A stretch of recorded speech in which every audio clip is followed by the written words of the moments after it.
ES Noticias. Regresamos. 5 de la tarde con 37 minutos.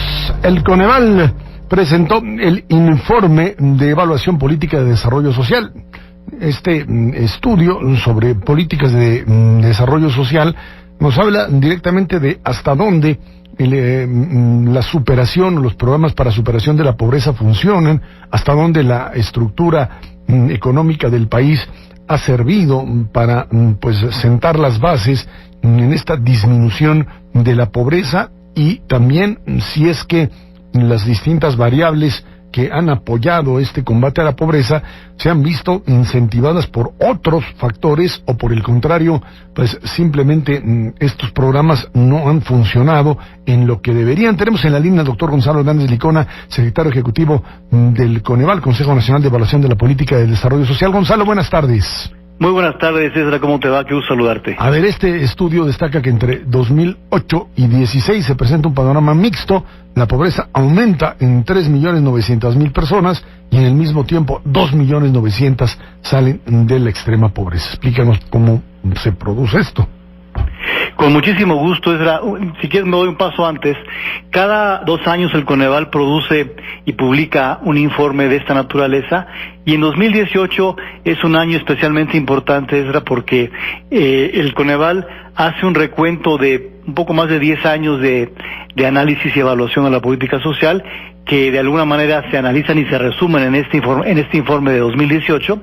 Y en segundo lugar, es un año en el cual hay cambio de gobierno, hay discusión de política pública, hay campañas, y el mayor interés del Coneval es que información de ese tipo se utilice en la política pública, se utilice en los actores más importantes de este año, y por supuesto las mejores decisiones se tomen con la mejor evidencia.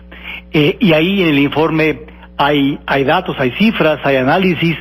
Uno de ellos es el que tú mencionas, que en estos de 2008 a 2016, por un lado la pobreza sube en 3.9 millones y la pobreza extrema se reduce, que es un resultado mixto que tiene que ver con varias cosas. 2 elementos. Por ejemplo, un ingreso de los hogares que ha tenido muchas fluctuaciones desde el año 92, desde el año en que vimos una crisis en el 94, luego una crisis en el 2009, luego los precios subían y había volatilidad, y ese tipo de cosas, entre otras, afectan el ingreso de los mexicanos y hacen que la pobreza tienda a subir, sobre todo en épocas inflacionarias. Y al mismo tiempo, Ezra, vemos que las coberturas de servicios básicos han ido mejorando.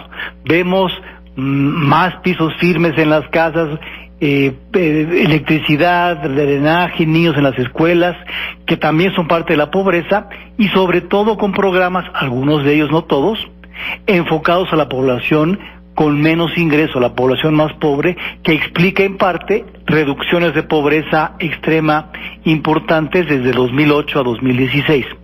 ¿Cuál es el reto? Pues el reto, por supuesto, es continuar y mejorar la cobertura de servicios básicos para la población en pobreza, y sobre todo en la parte económica, Ezra, tener un mucho mejor impacto en el ingreso de los hogares en el país, que prácticamente no ha crecido en 24 años.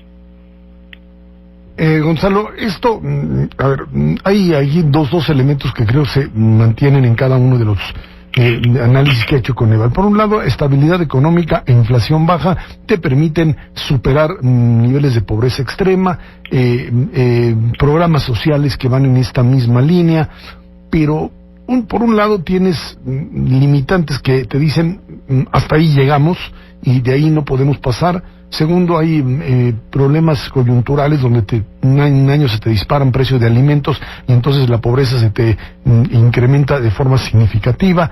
Y tercero, te diría yo, hay un montonal de programas sociales que no sirven para nada. Bueno, sí sirven para enriquecer a determinados liderazgos.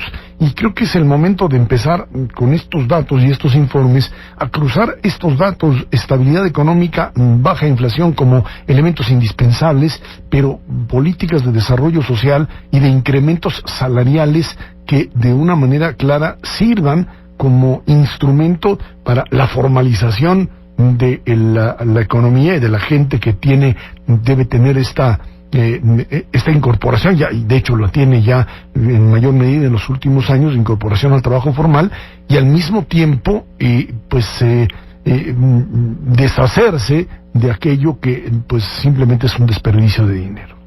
Mira, un ejemplo de un círculo virtuoso es los 2 años 2014-16, en los cuales, por un lado, la inflación fue en algunos meses menor a 3%, hubo creación de empleos, hubo formalización de empleos, y además hubo una estrategia, la Estrategia Nacional de Inclusión, que ordena mejor el trabajo de las dependencias federales y de los órdenes de gobierno para abatir las carencias sociales.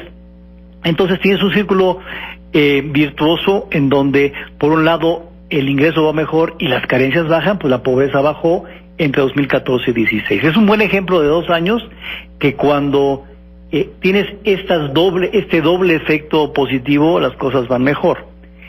Al mismo tiempo, tú tienes toda la razón, y el informe lo señala, que hay un porcentaje importante de programas sociales. El Coneval ha detectado alrededor de 6.500 programas sociales en todo el país, incluyendo federales, nacionales y estatales.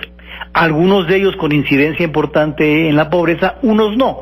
Unos tienen duplicidades, tienen ineficiencias, tienen actores políticos en medio, y por lo tanto, pues sí, una parte del gasto no es eficiente, y por eso ese informe lo que hace es alertar con estos datos, invitar a los candidatos, a la candidata, a los candidatos de los gobiernos estatales a analizar estas cifras, a platicar, por supuesto, cuando quieran platicar, para que esta evidencia pues se utilice en el planteamiento de políticas públicas, ¿no? Pues sí, ahí ahora sí que es entrar al México real, al México en donde pues la gente quiere oír cómo le van a hacer para reducir pobreza, para generar crecimiento. Ahí están los datos duros, ahí está la realidad de lo que se ha hecho bien y lo que no se ha hecho, y la responsabilidad de cada una de las partes. Gonzalo Hernández Licona, secretario ejecutivo del Coneval, muchísimas gracias por estar aquí conmigo. Muchas gracias, Ezra, un abrazo. Gracias a ti. 5:45, esto es MBS Noticias.